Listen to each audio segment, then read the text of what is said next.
Je vous propose aujourd'hui de faire un exercice tout simple. C'est l'un des exercices qu'on propose lorsqu'on anime des formations sur les agents conversationnels comme ChatGPT, par exemple, pour justement démontrer des limites de ces agents conversationnels. Et donc, allez-y sur ChatGPT. On va demander en même temps avec moi, de calculer 2 multiplié par 2. Donc, tout de suite, ChatGPT va vous répondre 4. Il a tout à fait raison, il est tout puissant. ChatGPT, il a des réponses à tout. Mais j'ai envie quand même de pousser un tout petit peu. Je vais lui demander de faire ce calcul, un tout petit peu plus complexe. Donc, il va me donner un résultat. Je ne sais pas si c'est le bon résultat, j'ai envie de vérifier, mais je ne sais pas faire ce type de calcul dans ma tête. Ce que je vais faire, je vous invite à le faire aussi, c'est je vais prendre ma calculatrice et je vais quand même vérifier, parce que ChatGPT dit n'importe quoi et souvent, parfois, pas souvent, parfois il se trompe. Donc, je regarde et je me rends compte qu'en fait, il s'est trompé. Qu'est-ce qui s'est passé? À ce moment-là, je demande au groupe, qu'est-ce qui s'est passé? Pourquoi ChatGPT s'est trompé?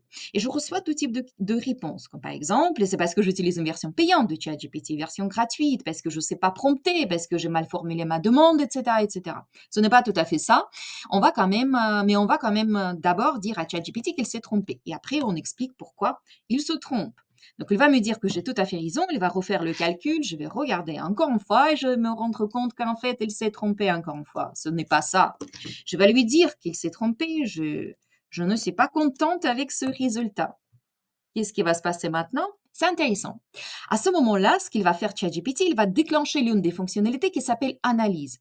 Donc, c'est-à-dire qu'il va tourner derrière un petit bout de code en Python. Il va me donner normalement le bon résultat. Bon, pas normalement, mais ça va être le bon résultat. Et je vais vérifier quand même parce qu'on ne sait jamais. Je vérifie et oui, c'est le bon résultat. C'est le bon résultat. Et donc, qu'est-ce qui s'est passé? Pourquoi ChatGPT s'est trompé? Bah, tout simplement parce que ChatGPT, c'est pas une calculatrice.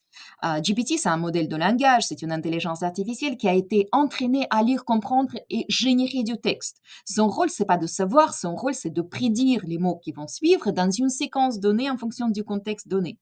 Et lorsque, par exemple, on lui demande de faire ce type de calcul, il va essayer de prédire le bon résultat, comme s'il complétait une phrase. Pourquoi c'est important de savoir tout ça? C'est important parce qu'il faut qu'on continue à développer notre esprit critique. Et pour développer notre esprit critique, il faut qu'on sache comment fonctionnent ces outils-là. Ça nous permettra de ne pas être dépassé par l'intelligence artificielle. Ça nous permettra de ne pas être remplacé par l'intelligence artificielle. Et donc, soyez plus intelligents face à l'intelligence artificielle. Apprenez à parler IA.